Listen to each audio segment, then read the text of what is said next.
Hello everyone, my name is Resham Patle and I am going to tell you about machine-to-machine communication in Internet of Things. When we talk about IOT, autonomous behavior is something that we strive to imbibe on. Whole idea of machine-to-machine communication is that with minimal or no human intervention, how we can have communication between two machines. Initially, there were used SCADA system for industries to control and supervise the functions. They were wired.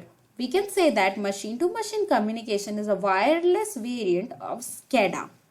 SCADA is designed for isolated system using proprietary solution, whereas machine-to-machine communication is designed for cross-platform integration. Now let me give you an example that a car crash happens. The signal from the car is sent to the remote servers. Then the remote servers send the signal to the nearest hospital and the ambulance is sent to the accident site. This is how machine-to-machine communication happens without any human involvement. Now let us see the overview of machine-to-machine communication. Sensor produces data through the network. Then the information is extracted and the data that is received, it is processed, and if required, some actuation is done. Now let us see about some machine-to-machine application. Environmental monitoring, civil protection and public safety, supply chain management, energy utility and distribution industry, intelligent transport system, healthcare, automation of building, military application, agriculture and home networks. Now, machine-to-machine features.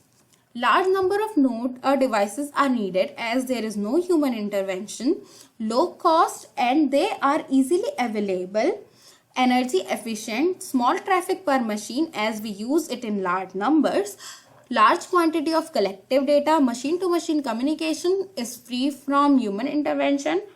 Human intervention is required for operation stability and sustainability only. There are three types of nodes or sensors. First is low-end node, second is mid-end node, third is high-end node. Now let us see these nodes in detail. Low-end sensor nodes are cheap, have low capability, static, energy efficient and are very simple. Deployment has high density as they are low to capabilities. In order to increase network lifetime and survivability, resources constraint and no IP support, basic functionalities such as data aggregation, auto configuration and power saving. Now, mid-end sensor nodes. More expensive than low-end sensor nodes. Nodes have mobility which is not in low-end sensor nodes. Fewer constraint with respect to complexity and energy efficiency. Additional functionalities such as localization, quality of service, TCP/IP support, power control and traffic control and intelligence. Typical application include human networks, SCM, asset management and industrial automation. Now, high-end sensor nodes. Low density deployment, able to handle multimedia data like videos with quality of service requirement. Mobility is essential. Example, smartphone, generally applied to ITS and military or biomedical application. Now let us see the ecosystem of machine-to-machine communication. Device provider provides us the node and sensors which forms machine-to-machine area network. This network collects data and send to internet service provider. From there, data goes to platform provider which do device management, user management and data analysis. After this stage, data goes to service provider and to the users. Now let's talk about service platform. In service platform, we are talking about different functionalities of devices, different functionalities of user, different applications and access. Now, device profile management is done. device and machine to machine area network management is done, device searching is done. In users platform, user profile management is done, authentication is done, and charging is done. In application platform, data collection, data control, service management, and connection management is done. In access platform, app management, app service, and web portal is done. We can say that from this machine to machine area network and several such area networks, the data is sent through the access network like WCDMA, Wi-Fi, and CB, and they are sent to the core network, and then the data is handled by these 4 platforms. Now we will see the platforms in detail.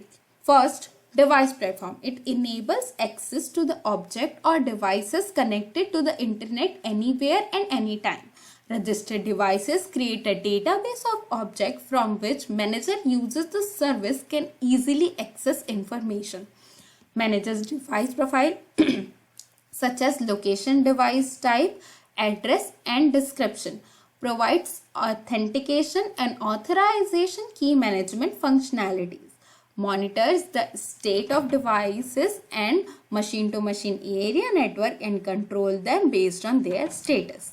In machine-to-machine user platform, manages machine-to-machine user profile and provides functionalities such as user registration, modification, charging, inquiry. Interoperates with the device platform and manages user access restrictions to device, object network, or services. Service provider and device manager have administrative on their devices or network. Administrator can manage device through device monitoring and control. In application platform, provides integrated service based on device collected data sets, heterogeneous data merging from various devices used for creating new services, collects control processing log data for the management of devices by working with device platform. Connection management with the appropriate network is provided for seamless service. In machine-to-machine access platform, provides app or web access environment to users. Apps and links redirect to service provider. Services actually provided through the provided this platform to machine devices. Provides app management for smart devices app. App management manages app registration by developer and provides a mapping relationship between app and devices. Mapping function provides an app list of appropriate devices. Now, non-IP based machine-to-machine network. This is an IP network with application layer, transport layer, network layer, and MAC and physical layer. This is not connected with the machine-to-machine area network directly. It is connected using a common application layer. In this, they are not connected with each other directly. Now let us see IP-based machine-to-machine network. We can see that in last non-IP based machine-to-machine network, this portion was not common. Only application layer was common. In IP-based machine-to-machine network, all these are interconnected. Now, let us see some features of machine-to-machine area network management. First is fault tolerant. Why fault tolerant? Because any fault which has been going to happen, it can be solved by the machine itself. It's scalable. Like if we have large number of nodes and data, it can handle that. Low cost and low complexity, energy efficient, dynamic configuration capability, minimized management traffic, application dependence. It is also important as it has data centric application, emergency application, and a real-time application. Thank you so much for watching my video.